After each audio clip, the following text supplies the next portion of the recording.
Les demi-finales, ça passe ou ça casse, c'est ce qu'on va voir entre OKC et Dallas. Bonjour, bienvenue sur le Seigneur des Arceaux. On va continuer de parler prévision de ces séries qui sont tellement fabuleuses en play-off. Demi-finale de conférence Ouest. D'un côté, on a Denver qui affronte Minnesota et de l'autre, on a eu Dallas qui a réussi à se défaire des LA Clippers et qui vont affronter le Thunder, le jeune Thunder. Première équipe aussi jeune à se qualifier pour un deuxième tour, donc déjà une belle performance. On va voir les clés de la série, ce qui me semble essentiel à retenir pour pouvoir enfin livrer un pronostic, c'est ce que je vous donnerai bien sûr en fin de vidéo. Pour faire cette preview, je suis allé sur différents sites américains pour savoir ce qu'ils en pensaient, qui étaient leurs favoris, et j'ai retenu trois clés principales pour cet affrontement. Alors, je parlais de l'âge du Thunder, on va commencer par l'expérience. Il y a déjà un écart assez important qui va plutôt avantager, je pense, les Mavericks, c'est la prime à l'expérience, principalement parce qu'on a déjà un champion NBA, Kyrie Irving, aux côtés de LeBron James à Cleveland. En plus, c'est lui qui a mis le shoot décisif face à Curry à 3 points, donc on sait qu'il peut aller au bout s'il est dans un rôle qui est actuellement celui qu'il a à Dallas, celui du lieutenant qui est capable de prendre les commandes si nécessaire. Et on a à côté de lui un jeune Luka Doncic qui a 24-25 ans. Et pourtant il a déjà connu des joutes de playoff et des performances incroyables, notamment contre les Clippers et aussi contre les pauvres Suns qui s'étaient fait humilier à domicile. Ces deux-là, à eux seuls, ils peuvent représenter évidemment une énorme différence du côté de Dallas. Le reste de l'effectif est moins expérimenté en playoff ou en tout cas à jouer dans des équipes modestes. Donc on a que ces deux joueurs qui se distinguent. C'est vrai qu'en face, il y a très peu de matchs qui ont été joués par les joueurs d'OKC en playoff. Chez Gilgeous Alexander, on en a quelques-uns. Pareil pour Luguentz-Dort, mais sinon ça va être une découverte du deuxième tour. De la pression qui augmente forcément, même si j'ai l'impression que ce Thunder n'a pas peur, et c'est ça qui peut nous emmener vers le deuxième point, le point de la défense.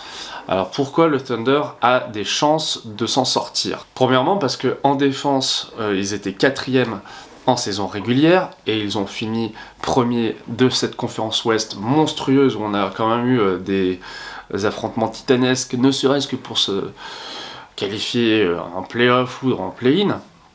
Donc eux, ils ont plutôt eu un train serein, régulier. Ils ont connu une saison plutôt tranquille finalement, en enchaînant les victoires et les bonnes performances. Donc je pense que cette défense-là, elle va être importante. En plus d'être un candidat MVP, chez Gilgeous Alexander, c'est le meilleur intercepteur de la ligue, et en plus, il est doublé sur l'aile de Luguentz-Dort qui a éteint le pauvre Brandon Ingram qui était là un peu pour relayer Zion Williamson blessé. Il n'a pas vu le jour, il a été muselé proprement. Et à côté de ça, en bout de chaîne, on a sous le cercle un jeune rookie qui est hyper talentueux en défense, qui est un des meilleurs contreurs, mais qui va être aussi, je pense, dans les années qui viennent, encore un meilleur défenseur. Donc la défense, c'est un des points forts d'OKC. On a des joueurs aussi, je trouve, qui n'ont pas trop d'ego, donc qui sont capables de se mettre ventre à terre sur le terrain et de faire mal à l'adversaire dans le bon sens du terme quand même. Je pourrais citer aussi Jalen Williams qui est vraiment très fort en attaque comme en défense. Je trouve qu'il a vraiment progressé pour sa deuxième saison NBA seulement. En face, les Mavericks, sur le papier, c'est pas une équipe qui vraiment est orienté sur la défense. Mais depuis la trade deadline, donc l'ajout de PJ Washington, de Daniel Gafford, en plus de joueurs de complément qui étaient déjà là finalement, comme Derrick Jones Jr., qui a trouvé sa place en NBA, là vraiment, je pense, en tant que titulaire, ailier, remplaçant, défenseur, capable de tirer un petit peu à 3 points. Donc on a des joueurs qui sont capables, eux aussi, de répondre défensivement. sans compter que Luka Doncic, et ça fait un peu bizarre d'associer ces deux éléments-là dans la phrase, eh bien, il a aussi su de temps en temps répondre en défense et être vraiment perturbant pour les Clippers.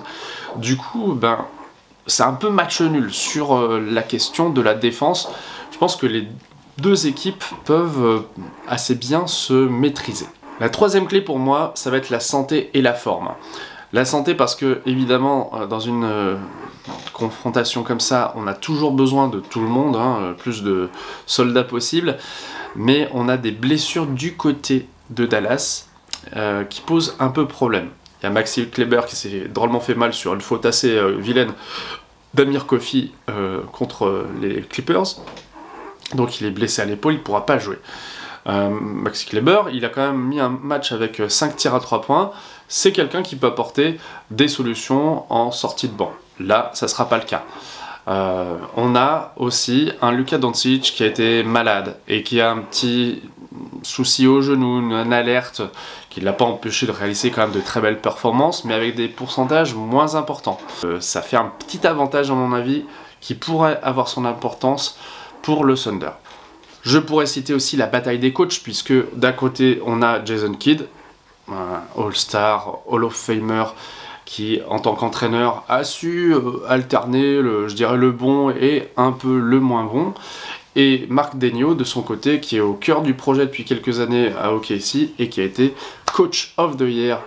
Donc il a à mon avis les armes tactiques pour faire déjouer les Mavs et trouver des solutions pour sa jeune équipe. Alors si vous mettez les Mavericks favoris de cette série, franchement je n'y vois pas d'inconvénient.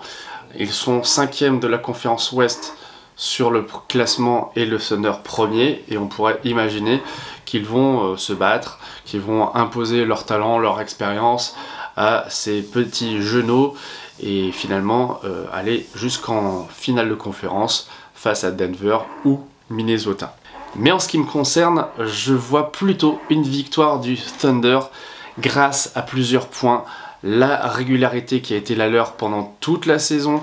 Ils ont connu seulement une petite juste perte de performance sur la fin de saison, mais dans l'ensemble ils ont été très forts et ils ont su s'organiser autour d'un leader clair, identifié, et un axe 1-5 qui est quand même une base au basket.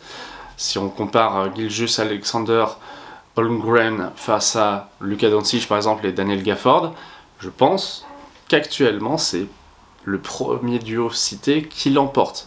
Mais c'est vraiment, et c'est là l'intérêt de la série, c'est loin d'être évident. Donc on verra si effectivement ce que je dis se reproduit dans la réalité. Je vois également comme force importante et peut-être un peu méprisée, c'est la profondeur du côté du Thunder. Alors il manque un peu de taille, c'est sûr, ils vont peut-être souffrir face à Derek Lively et puis aussi PJ Washington et Daniel Gafford, mais on a quand même des joueurs qui ont leur rôle bien établi. Aaron Wiggins, Isaiah Joe, shooter vraiment incroyable en sortie de banc. On a également Jalen Williams qui peut rendre quelques services, mais je vois cette équipe du Thunder l'emporter grâce à son avantage à domicile, sa jeunesse, son état de forme aussi me semble plus important et plus utile, on va dire, dans une série comme cette demi-finale de conférence. Mais évidemment, je peux me tromper. La plupart des experts d'ailleurs voient une série assez longue. Moi, avec mon 4-2, je suis presque optimiste, on va dire, pour le Thunder. Et vous, qu'est-ce que vous imaginez pour cette demi-finale? Ça m'intéresse toujours de le savoir. On se retrouve en commentaire pour en parler, ou bien sur X, sur Instagram. Ça me fait toujours plaisir d'échanger avec vous. Salut!